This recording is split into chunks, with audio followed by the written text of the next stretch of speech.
ভক্তি আর ভরসা ছিল কৃষ্ণকালী মায়ের মন্দিরের মূল মন্ত্র। নিন্দুকেরা চায়নি যে কৃষ্ণকালী মায়ের মন্দির তিলে তিলে গড়ে উঠুক। কৃষ্ণকালী মা যে কাউকে খালি হাতে ফেরায় না, সেটা বারে বারে প্রমাণ করে দিলেন আজকে। নিন্দুকেরা চেয়েছিল কৃষ্ণকালী মায়ের মন্দির বন্ধ করে দেব। হরে কৃষ্ণ কৃষ্ণ কৃষ্ণ হরে হরে, হরে রাম রাম রাম হরে হরে। আজও নামাবলিতে লেখা আছে কৃষ্ণ নাম, এত মধুর নাম, এত সুন্দর নাম। পারলো কৃষ্ণকালী মাকে দাবিয়ে রাখতে? পেরেছে?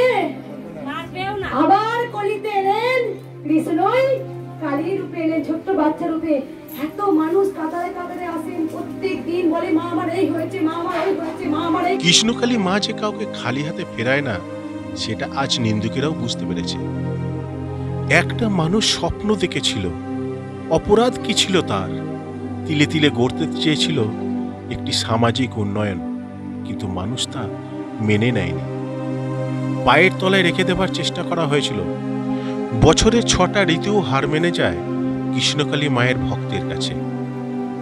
প্রাকৃতিক দুর্যোগ, বান, বন্যা, রোদ, খরা, শীত সমস্তকে তুচ্ছ করে মায়ের মন্দির দিনের পর দিন উপচে পড়ত ভিড়। কৃষ্ণকালী মায়ের এ কেমন বিচার? যেখানে লক্ষ লক্ষ ভক্ত চেয়েছিলেন একটি ছোট্ট মন্দির করতে, সেখানে সামান্য কিছু নিন্দুকের চাওয়াটাই বড় প্রাপ্য হয়ে গেল মায়ের কাছে। আসলে তা না, মায়ের কাছে সকল সন্তানই সমান, তাই কাউকে তিনি খালি হাতে ফেরাতে চান না। মঙ্গলা মায়ের যে কথা শোনেননি তা নয়, সে কথাও আমি পরে আসবো মঙ্গলা মায়ের কথা নিয়ে। বেলেরাতে যে কৃষ্ণকালী মায়ের মন্দির নবনির্মাণ হবে না, সেটা 6 মাস আগেই জানতে পেরেছিলাম। কিন্তু মঙ্গলা মা জেদ ধরেছিলেন, বলেছিলেন না, পারলে আমি এখানেই করব। এই ছোট্ট 2 বিঘের উপরই তৈরি করবো আমি একটি কৃষ্ণকালী মায়ের ছোট্ট মন্দির। এই বেলেরা কৃষ্ণকালী মায়ের মন্দিরেতেই মঙ্গলা মাকে নতজানু হয়ে বারে বারে আমি কাঁদতে দেখেছি। আমার মনও কেঁদে উঠেছিল। বলেছিলাম তৈরি হবে, একদিন নিশ্চয়ই হবে, তবে আজ এখানে না হয় তো অন্য কোথাও হবে। আপনি দুশ্চিন্তা করবেন না, মা যদি সাথ দিতে চায় তো কেউ আপনাকে আটকাতে পারবে না।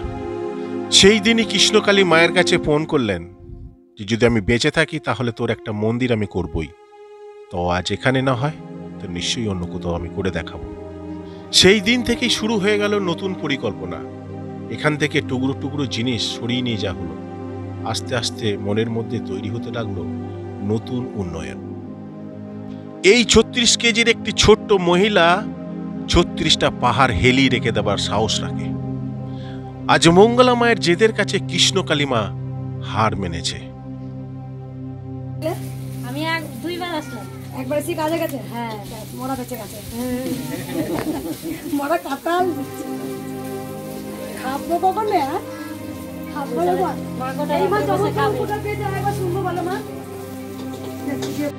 এই মানুষটা, হ্যাঁ এই মানুষটাই এক রাস বুকে দুশ্চিন্তা নিয়ে নিত্যদিন হাসি মুখে ভক্তদের সেবা দিয়ে চলেছেন। আপনারা কি একটি বারের জন্য বুঝতে পেরেছেন যে মানুষটার মনের মধ্যে কি ঝড় বইছে? থাম্বনেল দেখে আপনারা হয়তো অনেকেই বুঝতে পেরেছেন যে আমি আপনাদেরকে কি বলতে এসেছি। হ্যাঁ, ঠিকই শুনেছেন, বেলেরা কৃষ্ণকালী মায়ের মন্দির বন্ধ হতে চলেছে। তবে কবে বন্ধ হবে সেটা কিন্তু মঙ্গলা মা স্বয়ং নিজেই আপনাদেরকে বলে দেবে।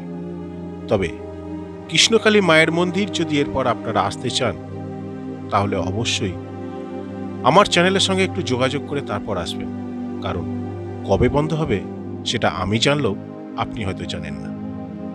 তবে আর একটা কথা এখানে বলে রাখি, বেলেরা কৃষ্ণকালী মায়ের মন্দির বন্ধ হয়ে যাচ্ছে, এটা যেমন দুঃসংবাদ, তেমনি দুঃসংবাদের সঙ্গে জড়িয়ে রয়েছে আর একটি সুসংবাদ।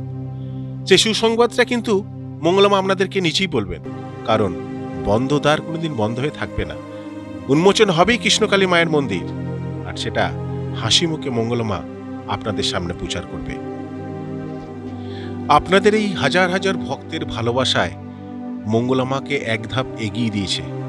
মঙ্গলা মা জিতে গেছে আজকে। আজকে যদি খবরটা মন্দির বন্ধ হওয়ার হয়ে থাকে, তাহলে এই খবরটাও আপনারা জানবেন কোন একটা মন্দির উন্মোচন হচ্ছে, কোন একটা মন্দির খুলে যাচ্ছে চিরদিনের জন্য। সেখানে কিন্তু বন্ধ হওয়ার সম্ভাবনা নেই। কৃষ্ণকালী মা যে আছেন আবার তা প্রমাণ দিলেন। ওষুধ খেতাম ডবল, এখন একটা খেতে হয়। কি কবে হতো? এসেছিলে? ইসলাম 20 দিন আগে। কোথা থেকে আসছো বাবা? আমরা উপরা ঝাঁঝরা। মা আছে? একদম মা চলন্ত গো, খালি হাতে এলে বড় মা হাতে কিছু না যাবে। কিছু দেয়। আর কারো উপকার হয়েছে মা? কারো তোমার? কারো কি উপকার হয়েছে? একটু তো খুব ব্যথা করতে পারছি, এটা চাপতে পারছো না। মায়ের নাম জপ করে একদিন আমি দেখছি হঠাৎ শুরু করেছে। দাঁড়িয়ে পড়েছো, হ্যাঁ। হাঁটতে পারছো? হাঁটতে পারছি। কোথা থেকে আসছো মা? আমি আসানসোল থেকে। আগে এসেছিলে? না, এইবার কোথাও আসানসোল? আর কারো হয়েছে মা? তোমার বিষয়ে শুনি একটু মা, বলো মা।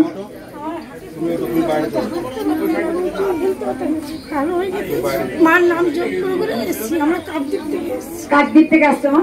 আগে এসেছিলে? শুধু নাম জপ, নাম জপটা কি করে জানলে? আমরা ফোনে দেখে নি মা, ফোনে দেখে। ফোনে দেখলি মা? নাম জপটা জানলে কি করে? নাম জপটা কে আনলো? কৃষ্ণকালী মা আমাকে দিয়েছে, তবেই বলতে পেরেছি। স্বয়ং তো মা আমাকে বলেছিলেন আমার মন্ত্র হবে জয় কৃষ্ণকালী মায়ের জয়, তবেই না আমি বলতে পেরেছি। তোমার তুলে বললে কৃষ্ণকালী মায়ের নাম, উড়বে রে তোর সকল মনস্কাম। সত্যি কথা বলতে এই ভিডিওটা বানাতে আমার খুব কষ্ট হয়েছে, তবু আমি দায়বদ্ধ, আমি কর্তব্যরত। আমার অডিয়েন্সের কাছে সত্যটা পৌঁছে দেয়া আমার ছিল কাজ। যে জায়গায় দাঁড়িয়ে আমি নিজের স্বপ্ন দেখেছিলাম, আজকে সেই জায়গায় দাঁড়িয়ে নিজের স্বপ্নকে ভাঙতে দেখলাম। মারে, তুই ক্ষমা করিস। তোর মন্দির বন্ধ এ কথাটা মুখ দিয়ে উচ্চারণ করতেও আমার পাপ লাগে।